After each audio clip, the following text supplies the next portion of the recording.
Welcome back to Teaching the American Tradition. This is Professor Postel, and today we will be discussing the first three chapters of The Last of the Mohicans by James Fenimore Cooper.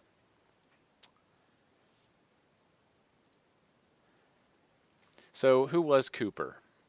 Cooper, in some ways, was one of the more famous authors that we're going to be discussing throughout Teaching the American Tradition, and he was met with pretty monumental success right off. He was born September 15th, 1789, so the same year that the Constitution was adopted, a few days before the Constitution was adopted or sent to the states. And he passed away September 14th, 1851, so didn't live to see the Civil War. He served as a merchant. He began serving as a merchant in 1806. Uh, so he was quite young when he first hit the sea. He joined the U.S. Navy in 1808, and he resigned as naval commission in 1810. It was pretty boring. He didn't get to do anything very fun. The War of 1812 had not yet hit. He was bored with his naval commission, so he resigned.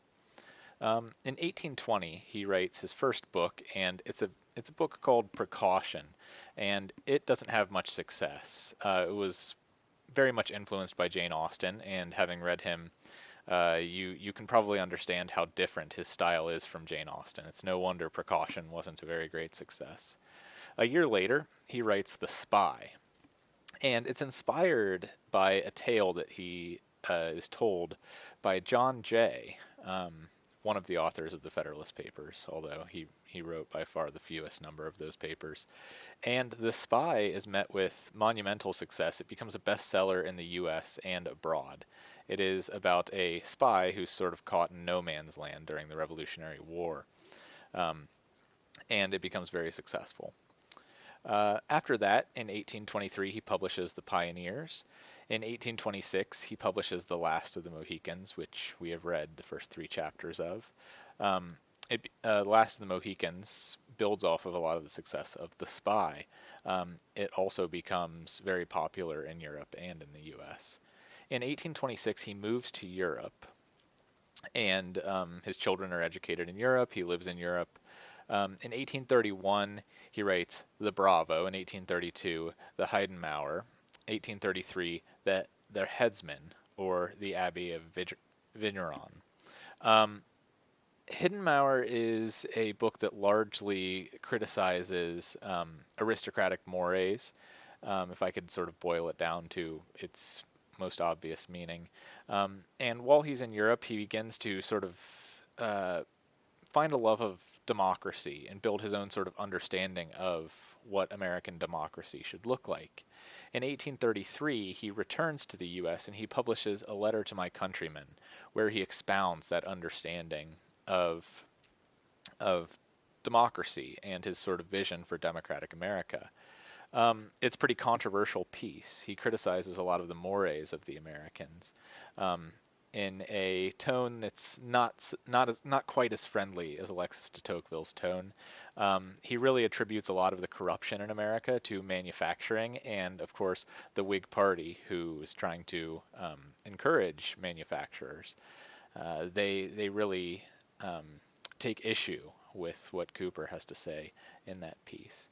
Um, and then in 1846, he writes The Lives of Distinguished American Naval Officers, kind of a history book, a bunch of biographies of different naval officers. That's a short biography of Cooper. There's a lot more that could be said. So, The Last of the Mohicans. We begin with Chapter 1. And we're not going to discuss a whole lot of what goes on in Chapters 1 and 2, just so we can kind of get into um, the meat of the story here. But he begins with a quote by Shakespeare: "Mine ear is open and my heart prepared. The worst is worldly loss. Thou canst unfold. Say, is my kingdom lost?" This is from Richard II, and this is Richard II sort of um, voicing his willingness to hear about his kingdom being taken by Bolingbroke. It kind of sets up the story. Um, sets up the story because it's it's really showing it's putting the reader into the perspective of Richard II, who is about to hear the loss of his kingdom. The reader here is about to hear of the last of the Mohicans, the loss of the sort of um, native kingdom of America. Um, Richard II is in some sense a tragedy in the most profound sense. It ends in some ending that's unavoidable, and we see the main character kind of come to his ruin. Um, Richard II, a lot of scholars have written about how he potentially goes insane, begins to believe that he is sort of the image of Christ and he's being crucified as his kingdom is taken from him. Um, in the same way, we are about to see the last of the Mohicans, the loss of the sort of Mohican regime, the most noble of the quote-unquote savages of America, to use a sort of Rousseauian term. We're about to see the loss of their regime, and throughout this book, Cooper shows his great admiration for the natives, and seeing the loss of their kingdom, seeing it unfold is this sort of unavoidable consequence of their character and of their nobility. And Cooper prepares us for this from the very opening of the book. Um, we are also sort of introduced to the different character of the people who we're going to see in this novel. He starts to describe the land and the people who are contending for the land and the different ways that they sort of identify with the land and talk about the land. And this sort of gives us a hint as to who he believes might be the proper possessors of the land. Um, he says, he's talking now of the Europeans, but emulating the patience and self-denial of the practiced native warriors, they learned to overcome every difficulty, and it would seem that, in time, there was no recess of the woods so dark, nor any secret place so lonely, that it might claim exemption from the inroads of those who had pledged their blood to satiate their vengeance, or to uphold the cold and selfish policy of the distant monarchs of Europe. So he begins to describe the natives as the sort of rightful possessors of the place, right? They understand the inroads. Later we will see that they know how to detect the different sounds of the woods. They can almost see the woods as if the woods are the back of their hands, this uninhabited place. Um, there are no inroads within the woods, yet they can navigate them. They understand them. It's their home, in some sense, Cooper's trying to establish. The Europeans, not so much. And it's not even that they can learn from their own sort of virtues how to navigate these woods. They have to emulate the patience and self-denial of the practiced native warriors, right? They have to become like the natives. And in some sense, they have to steal the knowledge of the natives. It's as if they are incapable of really becoming the true possessors of these lands, Cooper seems to spell out. They even have to ask the natives to sort of guide them in this war. They enlist the natives in the French and Indian War, during which this book takes place. They enlist them to sort of be their guides. Cooper seems to wish to spell out that they can't truly possess the land. It's not rightfully theirs, in other words. On the second page, he goes on. The faculties which nature had there offered to the march of the combatants were too obvious to be neglected. The lengthened sheet of the Champlain stretched from the frontiers of Canada deep within the borders of the neighboring province of New York, forming a natural passage across half the distance that the French were compelled to master in order to strike their enemies. Near its southern termination it received the contributions of another lake, whose waters were so limpid as to have been exclusively selected by the Jesuit missionaries to perform the typical purification of baptism, and to obtain for it the title of the Lake du Saint-Sacrement. The less zealous English thought they conferred a sufficient honor on its unsullied fountains when they bestowed the name of their reigning prince, the second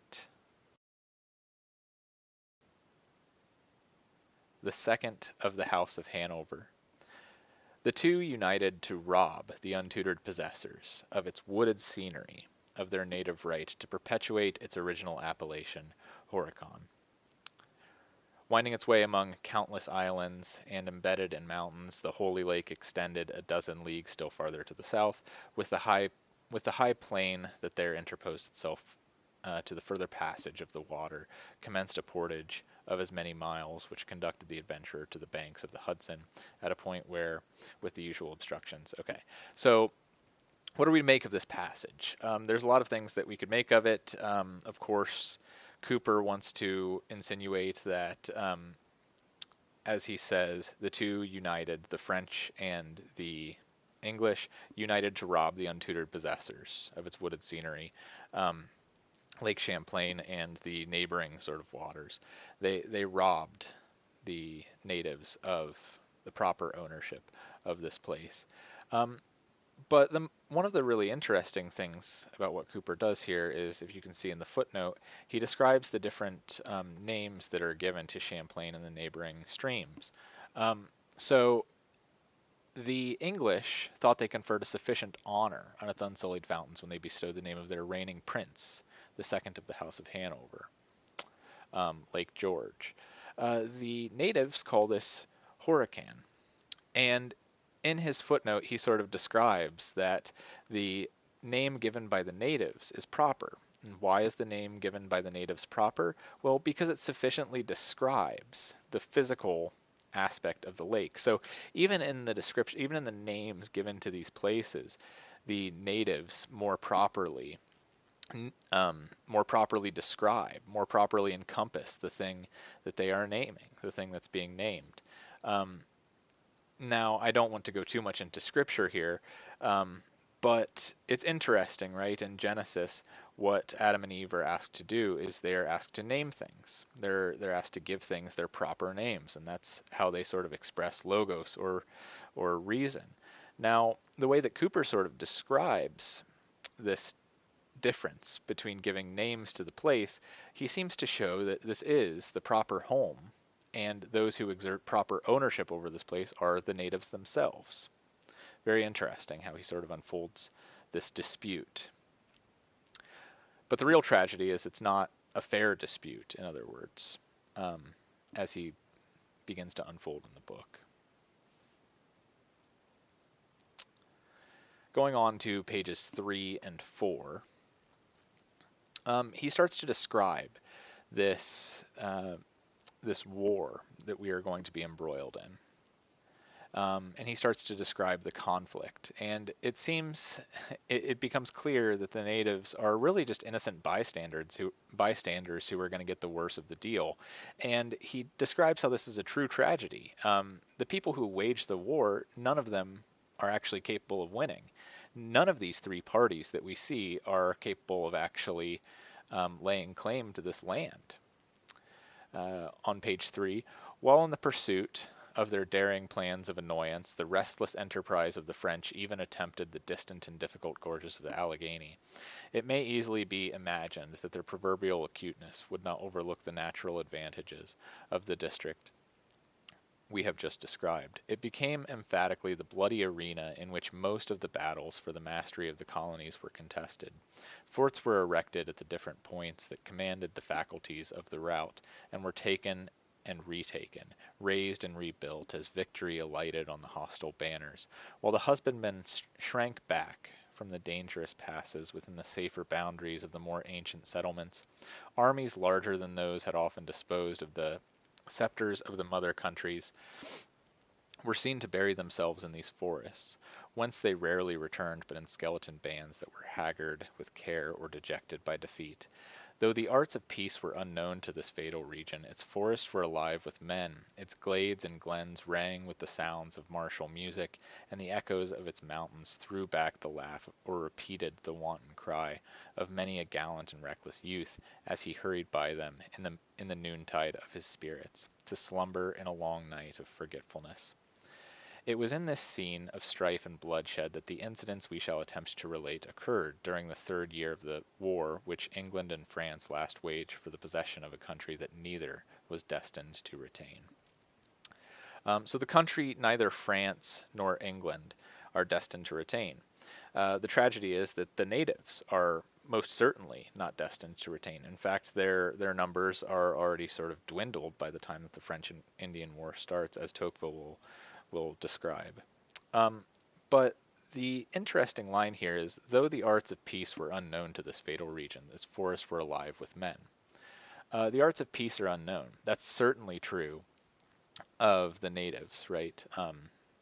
They can't create peace among themselves, as Tocqueville will describe, um, and as our characters in Chapter 3 will later relate.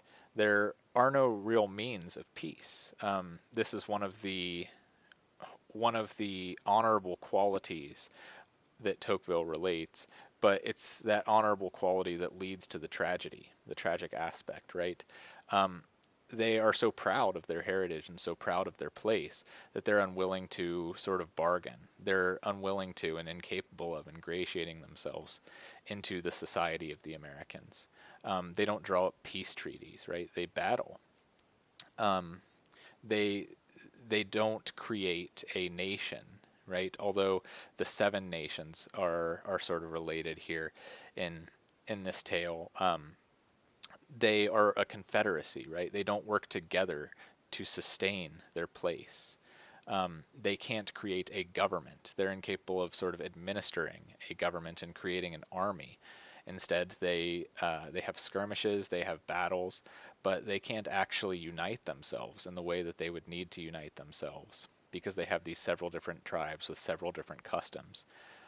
They maintain these customs because they're proud of their religion and they're proud of their tradition and they're proud of their homes.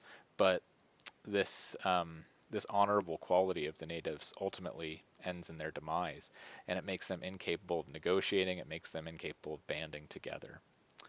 Um, so the arts of peace are unknown to the natives, but the arts of peace are also unknown to the French and to the English, right? Even if the natives were willing to sort of form a government and negotiate with either of these people, it would all come to naught, which deepens the tragedy. Why would it all come to naught? Because these other two groups, they don't know the arts of peace either. They're not honorable enough to negotiate peace or to establish any peace with these natives. They're unwilling to negotiate peace. They want the land for themselves, right? Cooper seems to insinuate.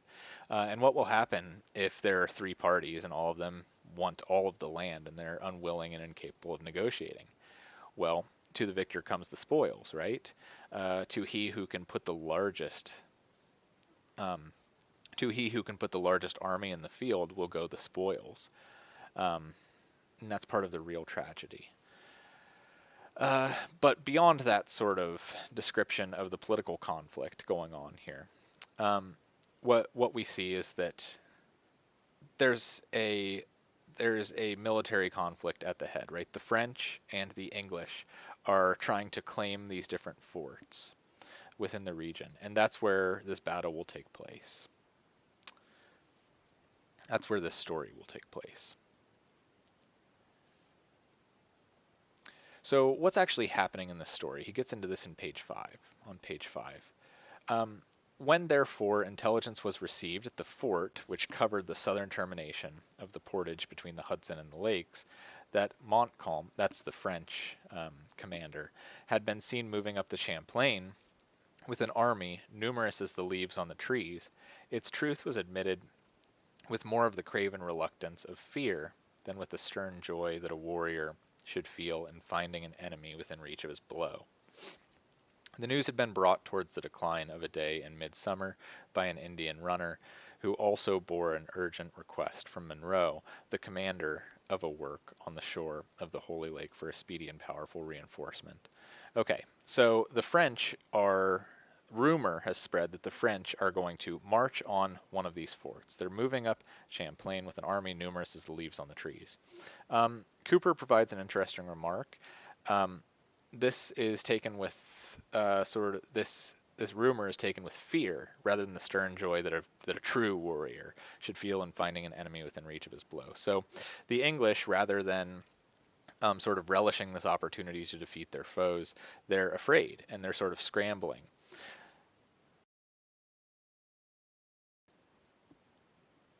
So what we see happen in the next few pages, the next two chapters, is that a group of 3 is sent up to the fort to sort of check on well, the father of of one of the girls who goes up, sent to check on how their father, one of the commanders at this fort, is doing, and also presumably to gain an understanding of what's happening and to convey that information, and also the sending of reinforcements to actually help in a battle against the French. So that's sort of what's happening in the background of all of these other sort of conflicts.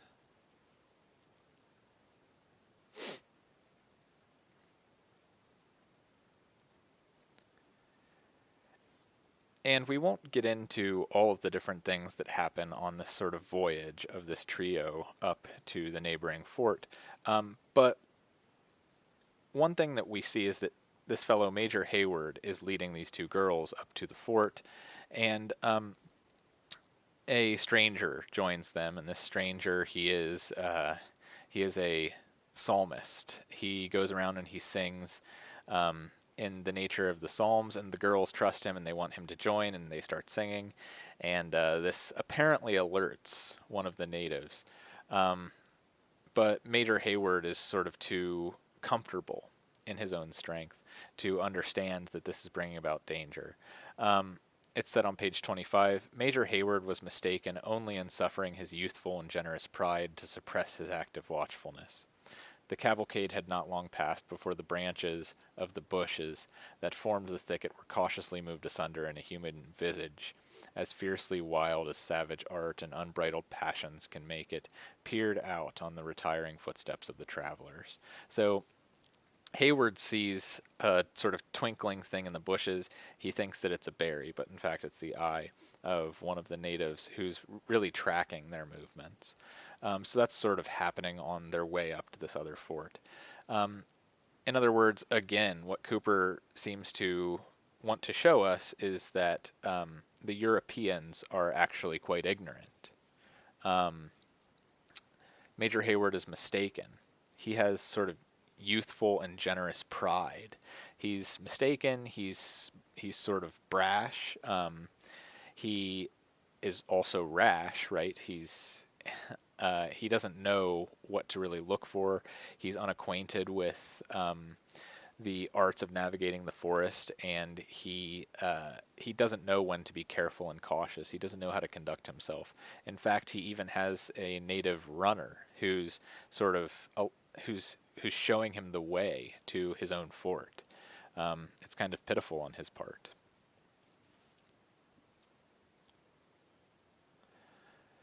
Now, let's go back to page 5 and compare it with something that we see in on page 30, and this relates to the arts of peace. So what is necessary for the arts of peace?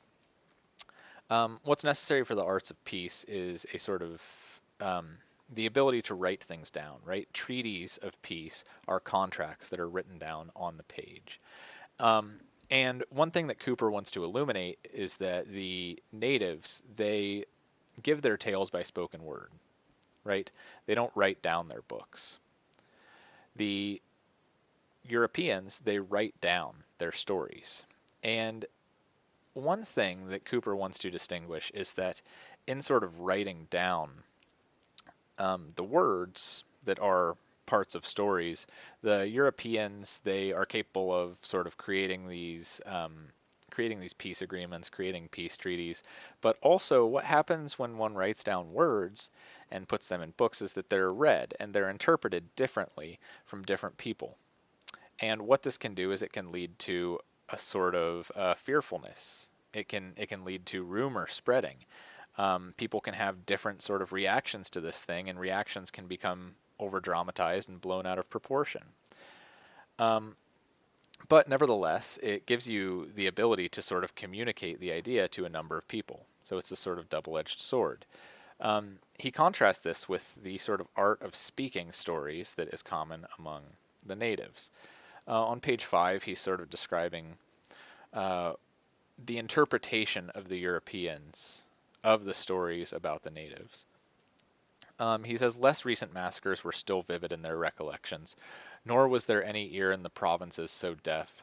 as not to have drunk in with avidity the narrative of some fearful tale of midnight murder, in which the natives of the forests were the principal and barbarous actors. So he's doing some interesting wordplay here, right? The Europeans are actually drunk with avidity. They're drunk in with avidity the narrative of some fearful tale of midnight murder. So although it's the natives who are going to be given booze by the Europeans and by the Dutch, um, which will ultimately lead to the demise of their civilization by sort of allowing them to imbibe bad habits that make them ungovernable, make them incapable of governing themselves. Um, it's the Europeans who Cooper is describing here as drunk. They're drunk off of the fear of their books and of their tales.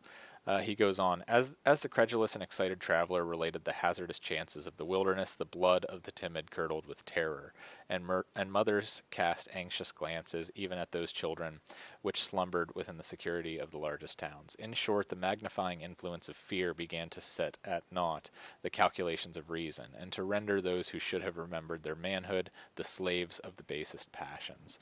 Right? So, whereas usually we identify the written word as reason, right?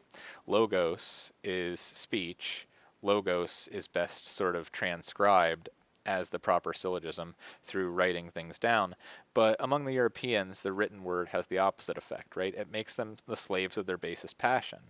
Writing, according to Cooper in this instance, makes people the slaves of passion. It doesn't allow them to express and follow reason.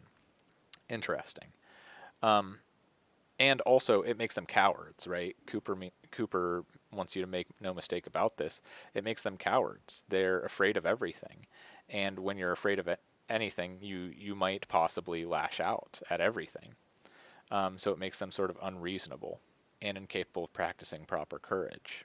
Also makes them incapable of honor, right? Doing the honorable thing. If you're just afraid of everything, then you can't act courageously, and you also can't conduct yourself honorably in the face of friend as well as foe in battle. Um, so we see this same sort of flavor of the text in on page 30. Um, this is when, of course, Hawkeye is speaking to the last of the Mohican, so to speak. He's speaking with him on page 30 in chapter 3, and he's describing the Europeans. He says, "It is one of their customs to write in books what they have done and seen instead of telling them in their villages, where the lie can be given to the face of a cowardly boaster, and the brave soldier can call on his comrades to witness for the truth of his words. In consequence of this bad fashion, a man who is too conscientious to misspend his days among the women in learning the names of black marks may never hear of the deeds of his fathers, nor feel a pride in striving to outdo them. For myself, I conclude that all the bumpos could shoot, for I have a natural turn with a rifle, which must have been handed down from generation to generation, as our holy commandments tell us, all good and evil gifts are bestowed. Though I should be loath to answer for other people in such a matter, but every story has two sides. So I ask you, Chinj, sorry, Chingachgook, what passed according to the traditions of red men when our fathers first met?" Okay, so he's describing the difference between the written word and the spoken word, right? And he describes the virtue of the spoken word as, well, if someone's speaking a word, you can easily detect that it's a lie. Whereas the written word, particularly in novels, um, the novelist can sort of get up a ruse more easily. You can't directly sort of confront him about the ruse that he's getting up, and therefore you're not sure if what he's saying is true or false. Um, if your tradition is to pass on stories by means of the spoken word, then you can very easily look the man who's speaking those words in the eye and even question him, and then you can get to the bottom of things more easily. But the other thing that's going on in this conversation between Natty Bumppo, or Hawkeye as he's called in this story, and Chingachgook is that our main character Natty Bumppo or Hawkeye is asking about the tradition. So while he's sort of praising this art of sort of verbal communication of stories between generations, he's asking his friend to tell him, what's the story of the Mohicans? What happened when the Mohicans met these other red men? What happened when the Mohicans met the Europeans?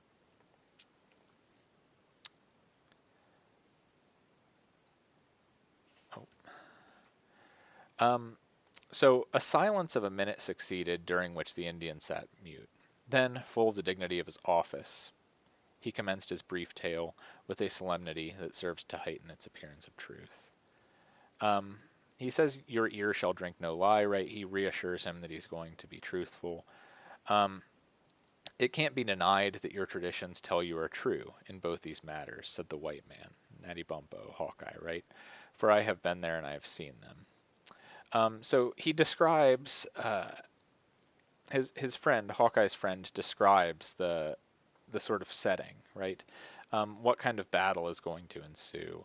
What are these two different kinds of people? What's their relationship to each other? He says, "Does not this stream at our feet run towards the summer until its waters grow salt and the current flows upward?" So he's describing the nature of the place, and he's sort of setting the scene by first describing the nature of the place. If you go on to page 32, 32 and 33, he gets to the heart of the matter. He begins to talk about sort of the world. Is it flat or is it round? Chingachgook, he tells him that, well, if you look at the world within a shortened compass, then it's flat. You can actually tell that it's flat. But if you expand, then you can tell that it's round. Well, that's an interesting way of putting things. What does Cooper mean to do by putting these words into this character's mouth? I think that what he's trying to convey is that there's sort of two sides to every story. And one side, perhaps, is the definite truth, whereas both sides of the story are true in their own respects. On page 32, Chingachgook begins to tell the story. Right? "We came from the place where the sun is hid at night, over the great plains where the buffaloes live, until we reached the big river. There we fought the Allagoon, till the ground was red with their blood.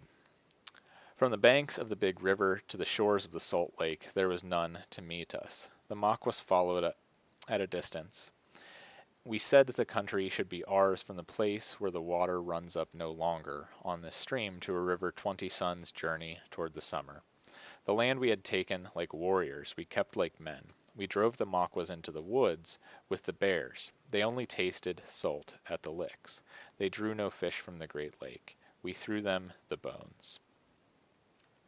Okay, so what is he describing here? Chingachgook is describing this sort of battle between two Indian tribes, the Maquas and his own Mohicans, right? And he says that we wanted to claim this land. The Maquas are following us at a distance. We said the country should be ours, from the place where the water runs up no longer on this stream to a river 20 suns' journey toward the summer. This is land that he says they'd taken like warriors, and they kept like men. They drove the Maquas, this other tribe, to the woods with the bears, right? In danger. They have no means to draw fish from the Great Lake or the sea. They only threw them the bones. So what happens? Well, the two tribes are resorting to force, right, to claim land. They can't possibly divvy up the land. They have too much honor, right, to divvy up the land that is rightfully theirs, according to them and their traditions and their heritage, right? It's their land. They can't divvy it up with this tribe that's more similar to them than the Europeans. They can't sort of negotiate. There is no negotiating. Hawkeye says, "All this I have heard and believe. But it was long before the English came into the country." He says, "I want to know about what happened with the English." Chingachgook says, "Well, we have to begin at the beginning. You have to understand the relationship between our people. It's interesting." He goes on. A pine grew then where this chestnut now stands. The first palefaces who came among us spoke no English. They came in a large canoe when my fathers had buried the tomahawk with the red men around them. Then, Hawkeye, he continued, betraying his deep emotion only by permitting his voice to fall to those low guttural tones which render his language as spoken at times so very musical. Then, Hawkeye, we were one people, and we were happy. The salt lake gave us its fish, the wood its deer, and the air its bird. We took wives who bore us children, we worshipped the Great Spirit, and we kept the Maquas beyond the sound of our songs of triumph. So he says, then, after we've driven the Maquas back into the woods, put them in danger, we were one people. We were able to enjoy all this that was rightfully ours. Page 33, Hawkeye says, know you anything of your own family at that time? But you are a just man for an Indian. And, as I suppose, you hold their gifts. Your fathers must have been brave warriors and wise men at the council fire. Chingachgook continues, my tribe is the grandfather of nations, but I am an unmixed man. The blood of chiefs is in my veins, where it must stay forever. So Chingachgook reveals that he is a chief, right? He's descended from chiefs of the Mohicans. He says that, well, what happened after all of this peace, and why are you in the position that you are in today, and why are you one of the last of the Mohicans? Well, what happened next, he says, is the Dutch landed and gave my people the firewater. They drank until the heavens and the earth seemed to meet, and they foolishly thought they had found the Great Spirit. Then they parted with their land. Foot by foot they were driven back from the shores until I, that am a chief, and the Sagamore have never seen the sun shine through the trees, and have never visited the graves of my fathers. Right? So they have all of this land, then the Dutch come, the Dutch give them alcohol, and the Mohicans believe that what the alcohol is doing is it's allowing them to see God. Drunkenness, in other words, they interpret for sort of communion with their God. And they trade their land, they part with their land in order to get more. Foot by foot, they're driven back from the shores, and they end up in the woods, just as the Maquas were. So their land is taken from them. Their sacred land is taken from them. They're fooled. And the result of this is that Chingachgook has never even seen the graves, never visited the graves of his father. Hawkeye tries to comfort him. And then, of course, Chingachgook's son shows up. The true last of the Mohicans, right? Uncas. Okay, so what are we to make of all of this? Tocqueville gives us a little bit of insight, right? Tocqueville writes, oppression has been no less fatal to the Indian than to the slave race, but its effects are different. Before the arrival of white men in the New World, the inhabitants of North America lived quietly in their woods, enduring the vicissitudes and practicing the virtues and vices common to savage nations. The Europeans, having dispersed the Indian tribes and driven them into the deserts, condemned them to a wandering life full of inexpressible sufferings. So once their land is taken, they are condemned to a wandering life of suffering. He says savage nations are only controlled by opinion and by custom. When the North American Indians had lost the sentiment of attachment to their country, when the families were dispersed, their traditions obscured, and the chain of their recollections broken, when all their habits were changed and their wants increased beyond measure, European tyranny rendered them more disorderly and less civilized than they were before. The moral and physical condition of these tribes continually grew worse, and they became more barbarous as they became more wretched.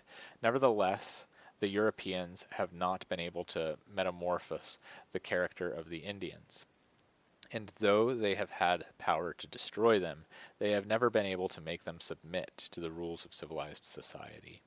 So the only thing that the Europeans can do to deal with this problem, that the natives properly own this land, is they have to destroy them. They can't make them submit to the rules of civilized society. It's impossible. They're too proud. Their custom and habit renders them too proud. Tocqueville goes on, the slave makes 1,000 fruitless efforts to insinuate himself amongst men who repulse him. He conforms to the tastes of his oppressors, adopts their opinions, and hopes by imitating them to form a part of their community. Having been told from infancy that his race is naturally inferior to that of the whites, he assents to the proposition and is ashamed of his own nature. In each of his features he discovers a trace of slavery, and if it were in his power, he would willingly rid himself of everything that makes him what he is. The Indian, on the contrary, has his imagination inflated with the pretended nobility of his origin, and lives and dies in the midst of these dreams of pride. Far from desiring to conform his habits to ours, he loves his savage life as the distinguishing mark of his race, and he repels every advance to civilization, less perhaps from the hatred which he entertains for it, than from a dread of resembling the Europeans. While he has nothing to oppose to our perfection in the arts but the resources of the desert, to our tactics nothing but undisciplined courage, whilst our well-digested plans are met by the spontaneous instincts of savage life, who can wonder if he fails in this unequal contest? Right? And that's the true sense in which this is a tragedy. He fails in this unequal contest. And why does he fail in this unequal contest? Because he's unwilling to compromise, in some sense, right? He has a sort of terror and a dread for resembling the Europeans. Tocqueville goes on to describe. He says, none of the Indian tribes which formerly inhabited the territory of New England, the Narragansetts, the Mohicans, the Pequots, have any existence but in the recollection of man. Go down to the last paragraph here. The Europeans introduced amongst the savages of North America firearms, ardent spirits, and iron. They taught them to exchange for manufactured stuffs the rough garments which had previously satisfied their untutored simplicity. Having acquired new tastes without the arts by which they could be gratified, the Indians were obliged to have recourse to the workmanship of the whites. But in return for their productions, the savage had nothing to offer except the rich furs which still abounded in his woods. Hence the chase became necessary, not merely to provide for his subsistence, but in order to procure the only objects of barter which he could furnish to Europe. Whilst the wants of the natives were thus increasing, their resources continued to diminish. So another sense in which this is a tragedy, right, is the Europeans introduce these things that soften the natives, and the natives in some sense become addicted to these things: firearms, ardent spirits, and iron. But they don't really use these things that they become addicted to cultivate civilization. They have these sort of tastes, but they don't have the arts. They don't wish to become civilized, right? They want to remain free and attached to the land in some sense. They don't want to become merchants or manufacturers. They want to maintain their customs and their traditions. But the problem is, if they maintain these customs and traditions, then they won't have the ability to barter for more of these things that they want. And thus, their resources continue to diminish, even though their wants continue to increase. In addition to this, right, fur finding becomes more difficult. So not only is this a sort of tragedy of them losing their land, but it's a tragedy of them losing their sort of way of life.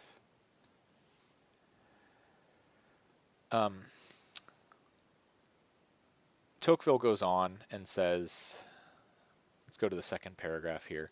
To drive away their game is to deprive them of the means of existence, right? So it's actually the Europeans and then the Americans who are driving away their game, right? By creating cities and civilization. And it deprives them of their means of existence, as effectually as if the fields of our agriculturists were stricken with barrenness, and they are reduced like famished wolves to prowl through the forsaken woods in quest of prey. Their instinctive love of their country attaches them to the soil which gave them birth, even after it has ceased to yield anything but misery and death. At length they are compelled to acquiesce and to depart. They follow the traces of the elk, the buffalo, and the beaver, and are guided by these wild animals in the choice of their future country. Properly speaking, therefore, it is not the Europeans who drive away the native inhabitants of America. It is famine which compels them to recede, a happy distinction which had escaped the casuists of former times, and for which we are indebted to modern discovery. Tocqueville's being a little bit ironic there, right? He's sort of poking fun. It is impossible to conceive the extent of the sufferings which attend these forced emigrations. They are undertaken by a people already exhausted and reduced, and the countries to which the newcomers betake themselves are inhabited by other tribes, which receive them with jealous hostility. Hunger is in the rear, war awaits them, and misery besets them on all sides.